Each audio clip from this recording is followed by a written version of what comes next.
This is Tracy Kaywood with Property Mob, the makers of badass investors. And in this video, I'm going to share with you the top 3 mailing lists that every real estate wholesaler should be using. And by every, this means you.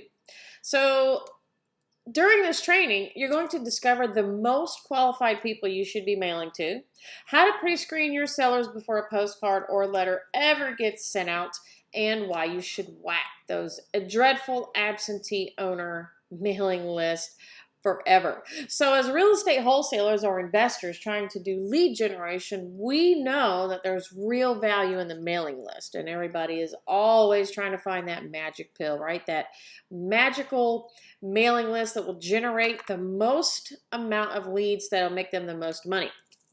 So the marketing goal is always to spend less money and make more. That's what we're always hoping to do. And sometimes it doesn't work out like that, especially if we're mailing to the wrong people.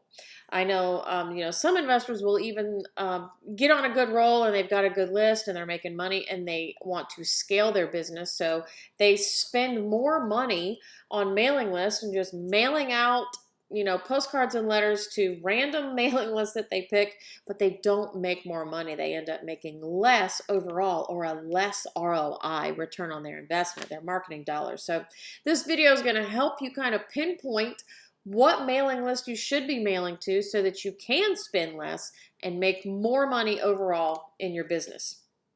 So there's some marketing standards for real estate investors, and I did this video in 2015, and I'm doing an updated version now, and I had to update the cost to close a transaction because it has increased considerably. So you can expect right now in 2019, that's when I'm doing this video, to spend between $2,500 and $3,000 in just marketing money to close a transaction. So what does that mean for you? I mean, this is when you're picking a good list. Now, this isn't set in stone. This is not real estate wholesaling religion. It's just this industry standard. It's kind of the average that we're seeing across the board. Now that has changed dramatically over the last couple of years, and it has gone up, which means that the competition is greater and you're going to have to spend more money to get to that closing. So be prepared for that no matter what. If you don't have $2,500 or $3,000 to spend on marketing, that's okay. You just spend as much as you can until you get to that deal. It's just going to take you a little longer to get there and close that transaction. Now, this also is not across the board in every single market. There are certainly markets that are smaller and less competitive that you're not going to have to spend as much money in to get to that closing. But this is kind of using a collaboration of data from our Property Mob membership and just watching and knowing our numbers and knowing the analytics and what actually is being required in marketing dollars to close a transaction. So you can see why this video is going to be very beneficial to you to help you narrow down where your marketing dollars should be spent and who you should be mailing to try to get your cost to close a transaction down as low as possible. That is our ultimate goal, is to spend less and make more. And that means making the right selections when it comes to marketing. So another marketing standard is you can expect that you're going to have to take about 30 phone calls to convert one seller into a contract. Now, this is, again, using data and analytics over the last several years. A phone call, that's a hang up, a kiss my ass, I'm calling the cops, or a motivated seller. That's every phone call that comes in through your marketing efforts. It takes about 30 of them before one will convert into a contract. So as you can see, this is how it's, the big picture is coming together now of how much money you have to spend to get to that check. And you can expect about a 0.5% response rate on your mail, on your direct mail. Now, a response rate just means anybody who is responding to the letter.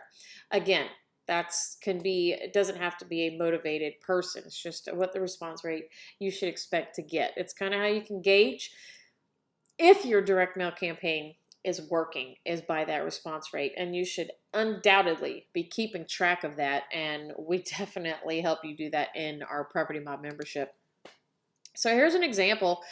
This is in our CRM, and I just kept this data. It's just from 2015, but the theory doesn't change at all. This is from an absentee owner. $1,070.66 was $1,070.66 was spent on this campaign, but up to the point where we were checking this analytics, there was no revenue. So, that is a red flag. We have to start digging deeper into this campaign and wondering if we should continue mailing to that. And because it was absentee owner, it just wasn't working. The response rate was okay. You can see the response rate is 0.7463%. That was perfectly okay. So people were calling in. We were getting the response rate that we expected, but we were not getting any revenue from this. Now, this was back when the cost to close was a little less than it is now. If this was 2019, then I would, of course, not even have a consideration of this campaign until we had spent about $2,500. Then we could, actually do some gauging. So here's another one. This is a different campaign where we spent $1,240.78, and the actual revenue from the campaign was $36,457.99. Look at the response rate on this. This is 6%. A cost to close was $206. This was just crazy. This was an awesome campaign, and it's the one that I'm going to be telling you about in this video. Here's another one where we spent $1,164, and the revenue was $9,473.10. Again, response rate was acceptable, 2%. The revenue was good. Our ROI was good. So, this was a campaign that we would continue to mail to and keep active because it was generating the type of return on our investment for marketing dollars that we were expecting. So here's one last one that we're looking at. $1,818.60 was spent.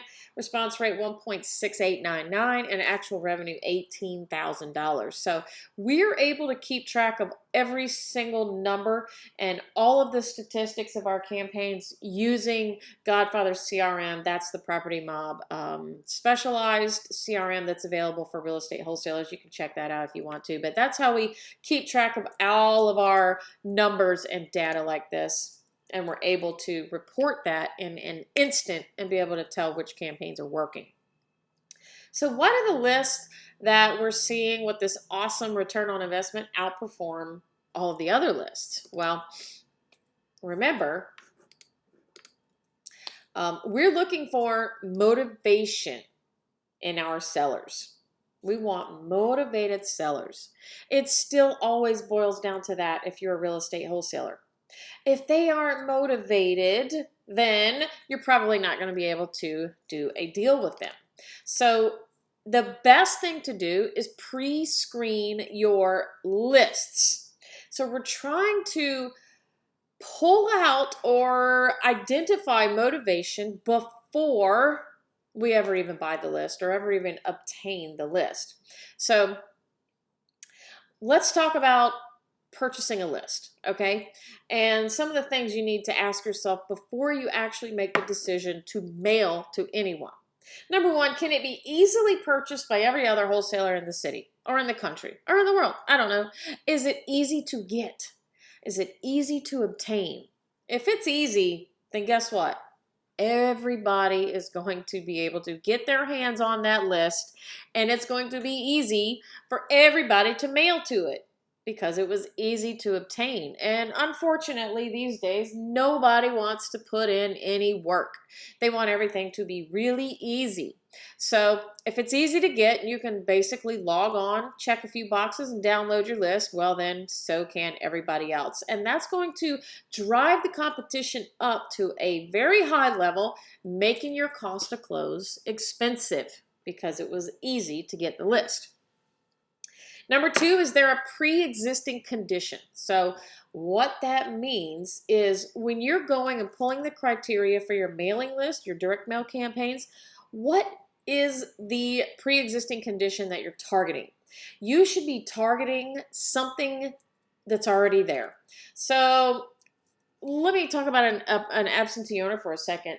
An absentee owner the definition behind that means that they own real property, but they do not live there as their homestead. So does that give you any indication that they have a pre-existing condition for motivation? No. I mean, landlords own lots of properties and they don't live in it. There's many different conditions or reasons why people own more than one property. It doesn't make them motivated. So that's why absentee owners, while they're so easy to get and they're so enormous because there's a big percentage of people who own real property that don't live in it, it really isn't enough to determine motivation ahead of time. And if you're just starting a marketing campaign, then absentee owners, yes, there's deals in there. There's deals in absentee owners list. In fact, there's a deal in every mailing list. It's just a matter of how much do you have to spend to get to that person and how much competition do you have. So if you're trying to minimize your cost and increase your profit, then choosing something like that isn't the best idea. Now, when you get into scaling your business and you need more names to mail to, well, then absentee owners comes in handy because now you're at a point where you need a whole bunch of names, and when you're pinpointing motivation in the list that we're going to talk about here in a few minutes, there's not thousands and thousands of people on the list. So then you have to start filling it in with something that's not quite as motivated, but you need more names. So that's where absentee owners comes into play and is a good choice. But the top 3 mailing list is not going to be your absentee owner, because there just doesn't indicate any pre-existing motivation, and that's what makes the list great. And number 3, are their circumstances likely to change over time? So as we start talking about some of these mailing lists, well, you have to look and see what may happen to these people in the future. For example, if we're mailing to delinquent taxes, well, that circumstance could change over time. If they are delinquent on 1 year of taxes now, they may not be super motivated because they know they have a little bit more time before they start feeling pressure. But over time, things are going to change, and if they don't pay the 2nd year or the 3rd year, it really starts to bear down on them, and they'll feel the weight, and their motivation will change if they don't have the money to pay it. So when you're choosing a mailing list, think about how things will change for these people over time based on the criteria that you're selecting. Choose your mailing lists wisely, or you're going to spend too much money trying to figure it out. So that's really what this whole video is about, is how to choose your mailing list, how to get the most money out of your direct mail campaigns in the beginning. So your list selection, of course, is where everything starts. That's step number 1, locate prospects. In any successful business, no matter what business you're in, you have to identify those prospects first and know who your target audience is. And when you're trying to generate a motivated seller lead, then we have to target those people specifically. So a bigger list doesn't always mean a better list. For example, absentee owners, we just talked about this. The harder the list is to get, the less competition that you're going to have. And I mentioned that already, because people want things to be easy. And if they see that it's a little bit of haggle or a little bit of work, then they back off and they go for the easy list. And that's where you can have the advantage and get into the lists that are harder to get, a little harder to build, and you're going to have less competition. So with there being motivated sellers in pretty much every list, remember the point is, how much do you have to spend to find that person, that needle in the haystack, that 1 in 100 people that might be motivated enough to sell their house to a wholesaler? Well, that's why you need to make your list selection wisely.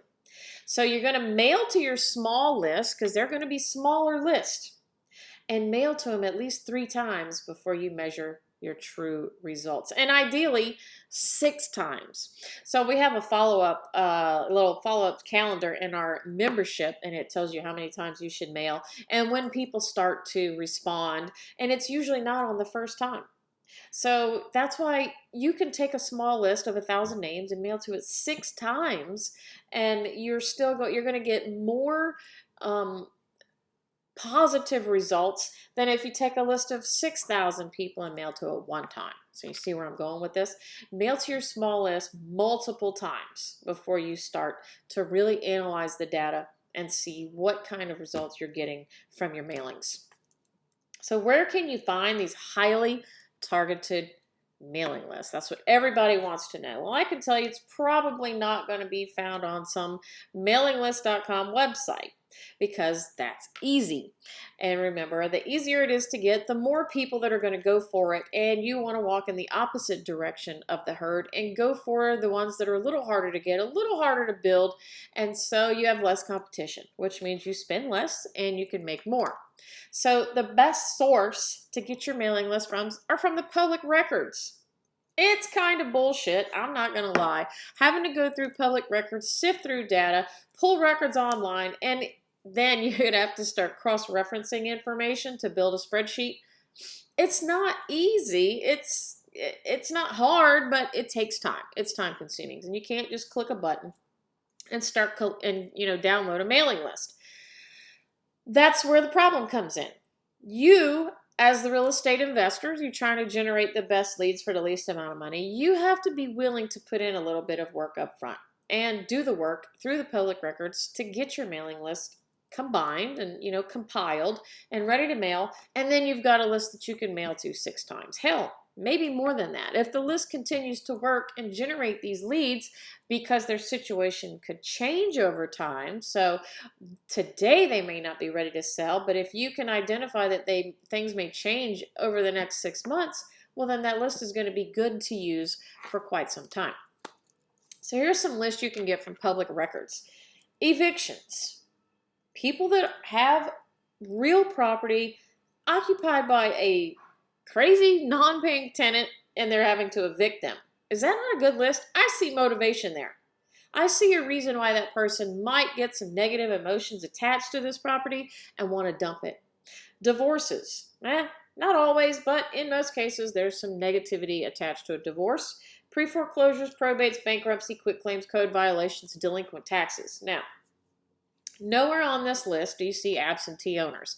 Now, you can download absentee owners, sometimes even for free, but do you see a reason why there's motivation pre-existing in an absentee owner list that may, their circumstance may change over time?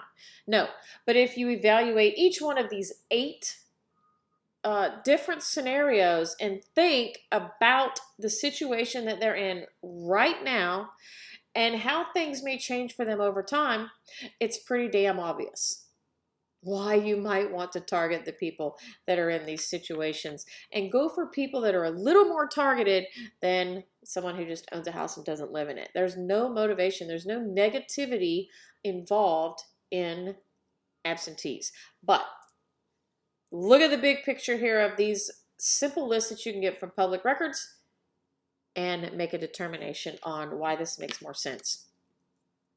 So if you're building a list, there is a process that you have to go through. And again, this is why people don't want to do it. But guess what?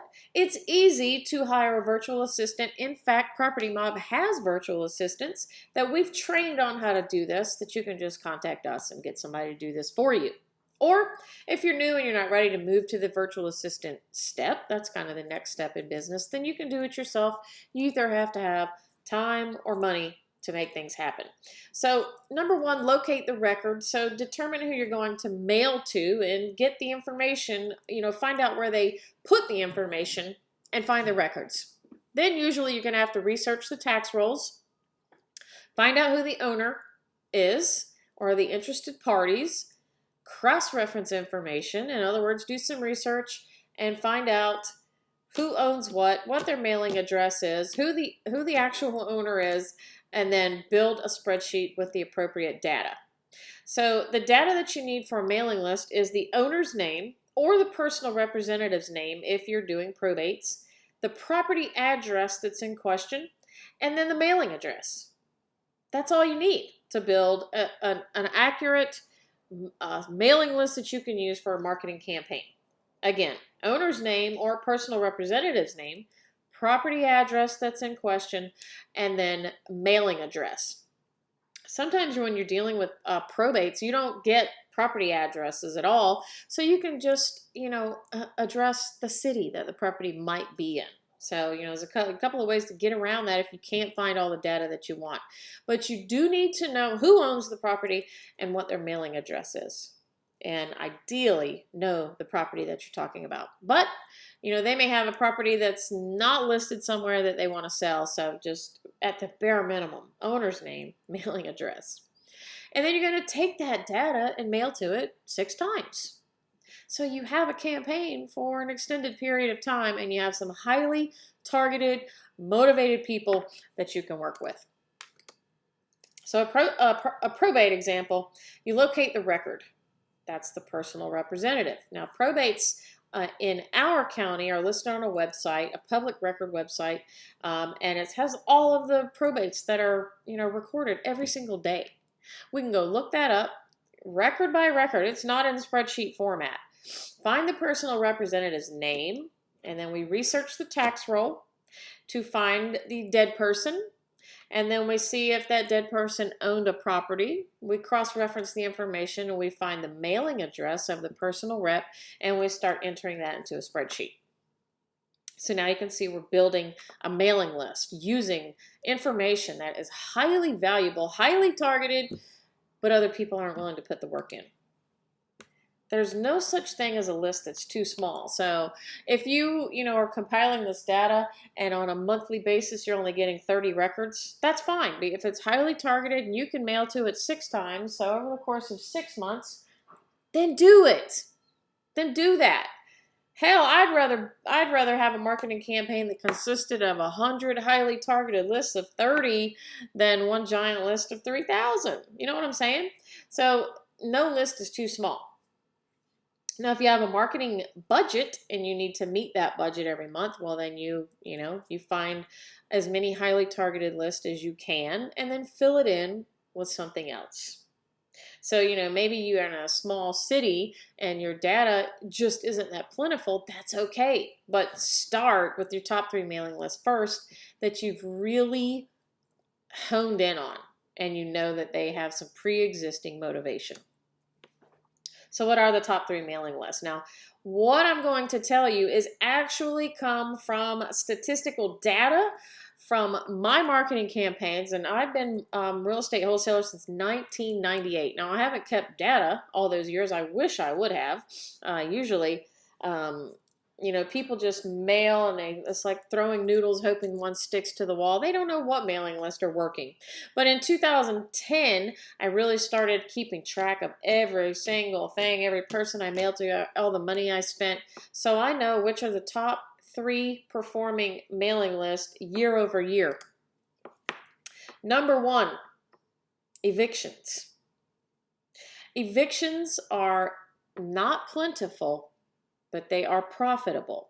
So we don't have a whole bunch of evictions to work with, but the ones that we do, we mail to them over and over and over and over again, because maybe the landlord doesn't want to sell the house this time he has to evict somebody. But remember, think about what may happen over time. Over time, he's probably going to have to evict again because maybe he owns that property that just happens to attract the worst tenants ever. Well, that is going to change over time, and the next time he evicts a tenant, he's going to be like, I'm selling this damn house. I'm tired of it. Nobody likes dealing with evictions. It's never fun. So that's my number 1 mailing list. Number 2, my arrow's kind of quirky, is probates. Now, probates, the longer we go on, more people talk about them, the more competitive they become. Make sure you are mailing to these people more than once.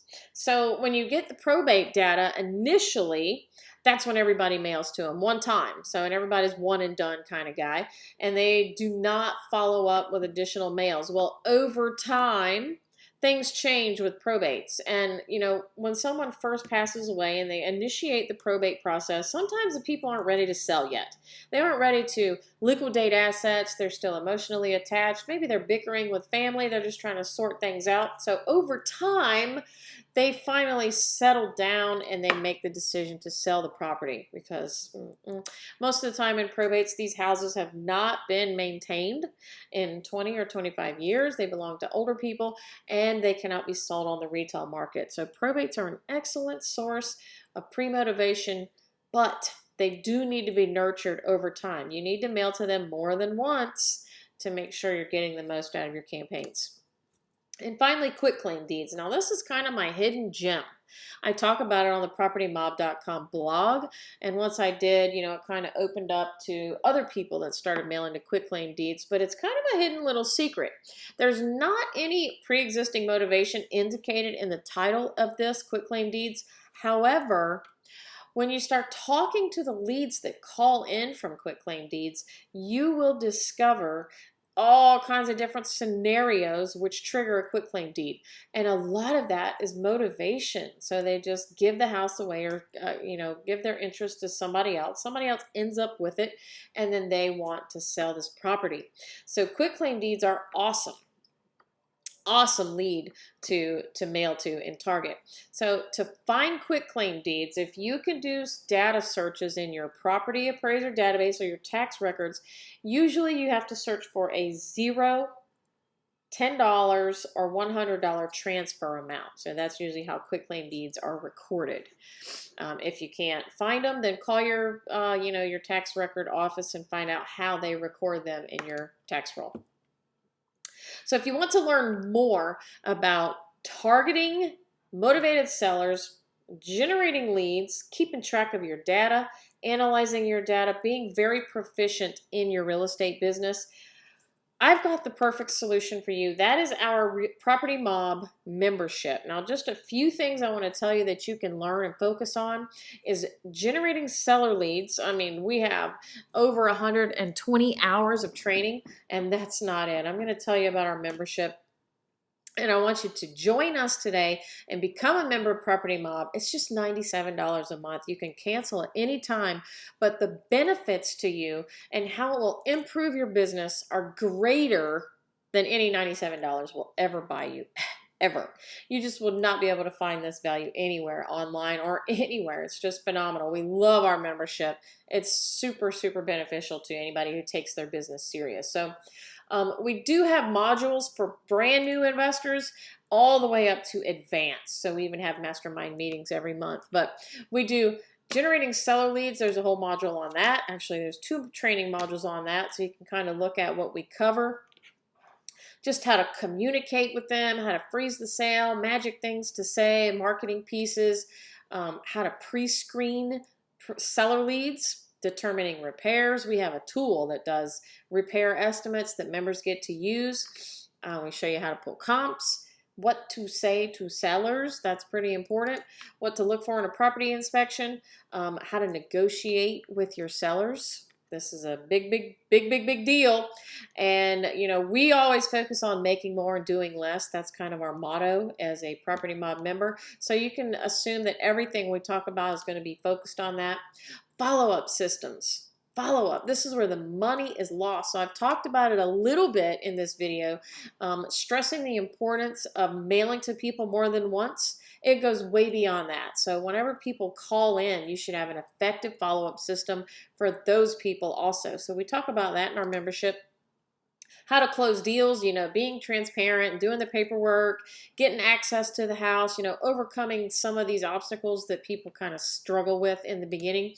And then generating buyer leads. We teach you how to generate all cash buyer leads and get rid of those people that just want to wholesale and daisy chain your deal. How to pre-screen those people. We got a system that just really squeezes out the best of your buyers. We talk about how to negotiate with buyers and get them to, get to a highest and best type of scenario with your properties and just really squeeze the most money out of them. Closing deals, making it seamless and transparent. The rules you should set for your buyers. Fundamentals of closing. Longevity as a real estate wholesaler. In our membership, we do much more than just training on fundamentals. We talk about investments and retirement strategies and outsourcing and delegating and hiring virtual assistants and building a team. And we keep it all real simple. You know, we keep it all. Our membership is growing, and it's just an awesome community of people that we all help each other. So we have, like I said, the Badass Virtual Real Estate Wholesale Training Course. That's included. I kind of went over that with you. You know, that's kind of for the brand new people. We have an investor toolbox. That's where the 100 hours of training videos organized by categories to help you get through your business and get you to the level you need to be at. We have categories for newbies, strictly on marketing, automation, using a CRM, virtual assistants, and analytics. So you know how I'm showing you how we keep track of every single number and all of our data. There's lots of training on how to do that in your business. More messages from some members. Every other Friday, we do a mastermind call live. It's called M.O.B Prodigy. It's done by one of our veteran members, Steve Londo. This, my friend, is probably worth the tuition itself, just being able to get on live with your fellow real estate investors and network and mastermind and talk about awesome things to keep your business alive, keep it exciting, and keep you motivated to keep going and get new ideas on how to constantly improve. We have a secret Facebook group called the Mobsters Lounge. You can't find it even if you look for it. It's invitation only. So once you become a member of Property Mob, we're going to give you an invite to the Mobsters Lounge. That's where all the magic happens. That's where we discuss stuff. We have live chats going on. We have events all the time, interviewing experts. That's where our Prodigy calls are. You know, you can see where all of the events are. Everybody just collaborates in the Facebook group. It's a very active community. We're doing an annual event for members called The Gathering. You may have seen it last year. We'll be doing it again every year. It's awesome. It's where you actually get to meet all the members in person to engage and grow your business. We do members only activities. The Gathering is completely amazing, and you do not want to miss The Gathering if you missed it last year. And then we have things that we do for our members every year. We have March Madness, Battle of the Bosses, which is an awesome competition for members that really gets you driving to do your best month ever. Everybody says that June is always our best month because of the battle. The Gathering is in July. We do all-day automation training in August, hour by hour in November. That's pretty cool. And then we do Secret Santas in December. And we're always adding new stuff for members to do as a group. We have the Rehab Estimator tool. That's a tool that members get to use. You can use it, or you can outsource it to somebody that does your inspections.